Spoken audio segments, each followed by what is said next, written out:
pagi, saudara. Dahulu kita berdoa kebenaran firman Tuhan. Bapa, terima kasih Tuhan untuk pagi hari ini. Bersyukur Tuhan kami boleh bangun dengan tubuh yang sehat. Nah, tidak kuasa apapun juga ya Bapak. Tuhan, sebentar kami boleh mendengarkan firman-Mu, firman memberi kekuatan buat kami.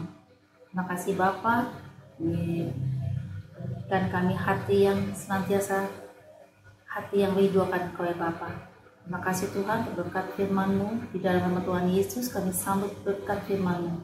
Haleluya, amin. Shalom saudara-saudara, selamat bertemu kembali. Saat ini saya akan membawa renungan tentang hati yang setia. Hati yang dengan tema hati yang setia.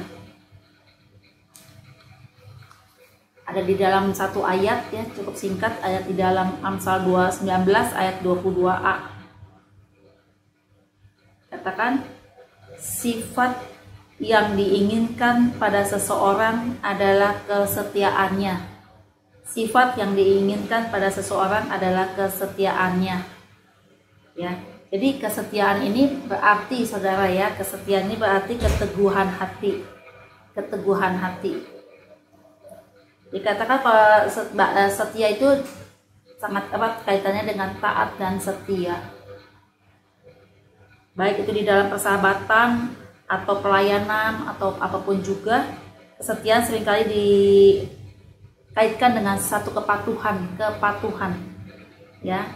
Jadi ada 3 makna di dalam Perjanjian Baru arti kata setia, yaitu 1 dapat dipercaya, 2 menjalankan perintah, dan yang ketiga adalah percaya, itu menjadi pengikut atau penganut. Jadi Tuhan mengendaki kita di sini sangat merindukan bahwa kita harus mempunyai hati yang setia kepada Tuhan, hati yang taat, hati yang patuh akan semua perintah-perintah Tuhan. Ya, di sini dikatakan kita harus patuh, harus taat menjalankan amanatnya, dan kita harus percaya di dalam mengikuti Dia. Jadi Tuhan menginginkan kita untuk terus beriman dan setia kepadanya ya. Dia menginginkan kita untuk selalu senantiasa setia kepada Tuhan, setia sampai pada akhirnya.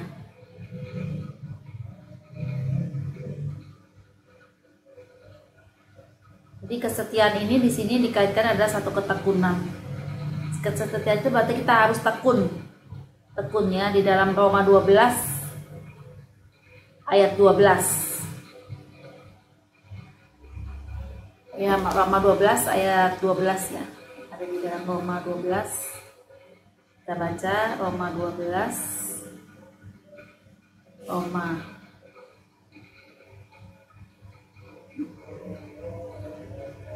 12 ayat 12.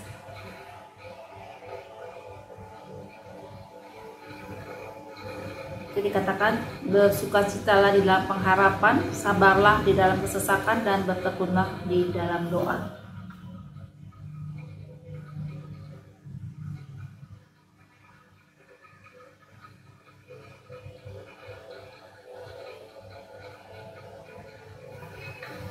Ya, di sini dikatakan ada cara tetap teguh di dalam kesetiaan. Kita ada mempunyai cara-cara untuk kita tetap teguh di dalam kesetiaan. Satu, pertama kita harus meletakkan janji-janji Tuhan sebagai fondasi kesetiaan kita ya. Jadi letakkan semua janji-janji firman Tuhan sebagai fondasi kita dalam kesetiaan.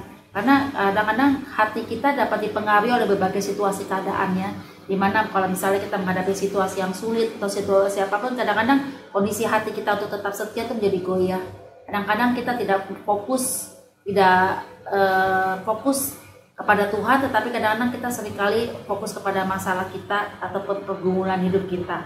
Jadi katakan di sini adalah janji kita harus menjadikan, kita meletakkan janji Tuhan itu sebagai fondasi untuk kita tetap boleh setia kepada Tuhan. Pegang janji-janji Tuhan bahwa Dia akan menyertai kita, menyertai langkah-langkah hidup kita, menyertai di dalam pergumulan kita. Dia tidak pernah tinggalkan kita. Dia senantiasa menolong, Dia senantiasa memberikan jalan keluar, Dia senantiasa memberikan kebebasan, kemerdekaan. Ya, apapun janji firman Tuhan kita menjadi pegangan hidup kita ya. Kita melandasi bahwa kita pasti tetap setia. Jadi bukan Mungkin kalau di dalam perkara kecil kita bisa setia ya. Kalau kita menghadapi masalah-masalah atau perkara yang besar, kadang-kadang kesetiaan kita diuji ya. Apakah kita tetap mempercayai Tuhan? Apakah kita tetap menjadikan Tuhan sebagai satu-satunya penolong hidup kita?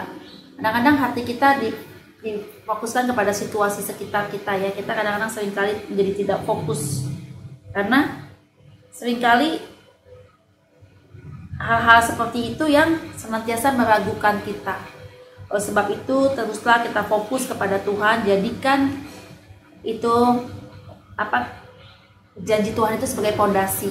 Jadi sebagai dasar kesetiaan kita. Yang kedua, kita harus tekun di dalam doa dan latihan-latihan itu yang diizinkan Tuhan. Kadang-kadang Tuhan mengizinkan kita satu masalah atau satu ujian yang membuat kita seharusnya tetap bertumbuh, karena kadang-kadang kita menganggap ujian ini atau masalah yang kita hadapi ini berat ya, ataupun tidak sanggup, tidak mampu. Tetapi itu sebenarnya kalau kita mau tetap kuat di dalam Tuhan, jadikan itu seperti latihan diri kita untuk semakin hari semakin bergantung, semakin hari semakin mengandalkan Tuhan ya, semakin hari semakin terus mempercayai Tuhan bahwa Dialah adalah pemegang hidup kita ya saudara ya. Terus lakukan itu, kita tekun di dalam doa dan latihan-latihan itu yang diizinkan Tuhan ya. Kadang-kadang kita seringkali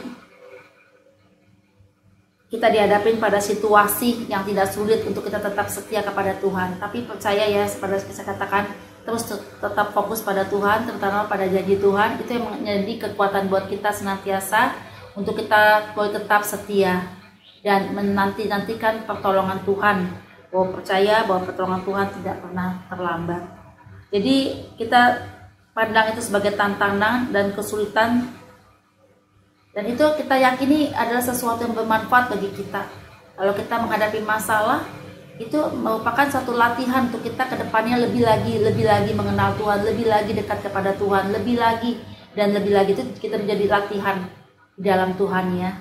Jadi seringkali kita terfokus kepada hal-hal yang kita hadapin, terfokus kepada kesalahan yang kita lakukan. Kadang-kadang seringkali kita terfokus pada masalah kita, pada pergumulan kita lupa bahwa Tuhan itu setia. Kita lupa menyadari bahwa Tuhan itu lebih setia dan Dia senantiasa lebih mengasihi kita dari apapun juga. Oleh sebab itu Tuhan menginginkan kita punya hati yang tetap setia, hati yang setia kepada Tuhan dimanapun kita berada ya saudara ya. Kita selalu boleh memberitakan firman Tuhan, kita boleh senantiasa selalu dekat kepada Tuhan, karena Tuhan hanya menuntut kita mempunyai hati yang setia ya. Oleh sebab itu teruslah setia kepada Tuhan apapun yang kita hadapi, kesulitan apapun pada saat terutama di masa pandemi ini ya. Sangat-sangat sulit ya untuk orang tidak bergeser imannya untuk tetap percaya dan setia kepada Tuhan.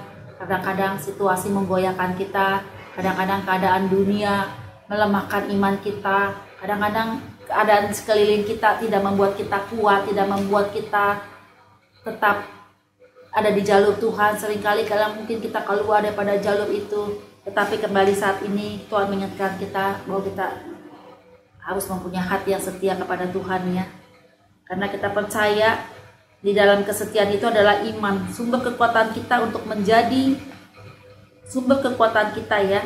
Kadang-kadang untuk menjadi tetap setia itu kadang-kadang diombang-ambingkan oleh situasi yang kita hadapi.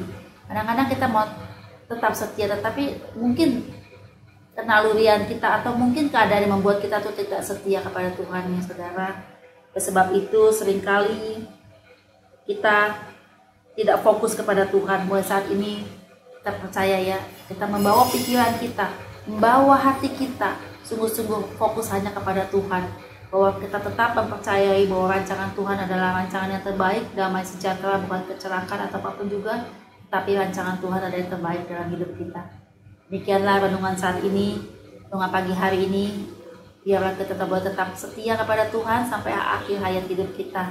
Dan saya percaya renungan saat ini boleh menjadi kekuatan buat kita. Kita terus bangun hubungan yang baik dengan Tuhan setiap waktu, setiap saat. Karena waktu itu adalah waktu yang singkat. Karena waktu-waktu saat ini umur ataupun apapun bisa hilang seketika ya. Kematian itu sangat dekat dengan kita. Jadi biarlah kita memiliki hati yang setia kepada Tuhan senantiasa ya. Demikian renungan pagi hari ini. Kita berdoa. Saya sudahi dan kita akan berdoa.